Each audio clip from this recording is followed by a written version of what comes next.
नमस्कार विद्यार्थी मित्रांनो, या सेशनमध्ये आपण व्हॅल्यू अनालिसिस हे शॉर्टकटमध्ये डिस्कस करणार आहोत. आता बघा की व्हॅल्यू अनालिसिस कशाला म्हणायचं.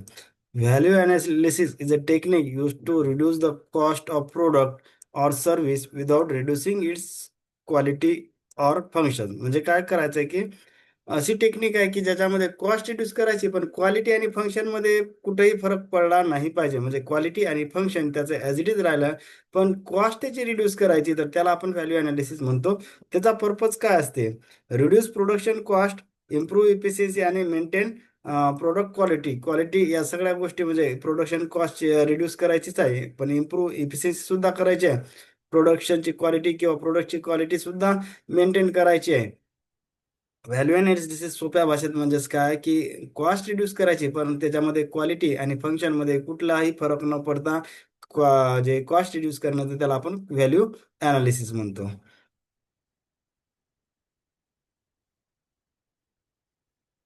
नंतर असते की डिसिजन मेकिंग अंडर सर्टॅनिटी. म्हणजे एखाद्या निश्चितता जेव्हा माहीत असते ना, त्यावेळेस डिसिजन घेणं, तर त्याला आपण म्हणतो डिसिजन मेकिंग अंडर सर्टॅनिटी.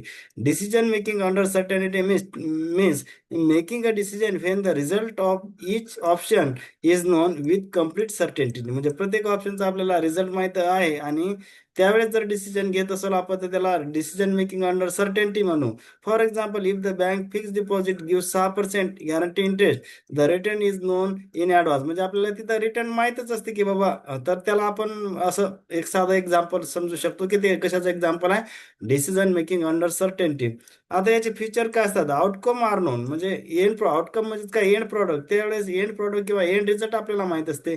रिस्क काहीच नसते आणि नो अनसर्टेनिटी म्हणजे अनिश्चितता सुद्धा काहीच नसते. तर या फायदे आहेत त्याचे.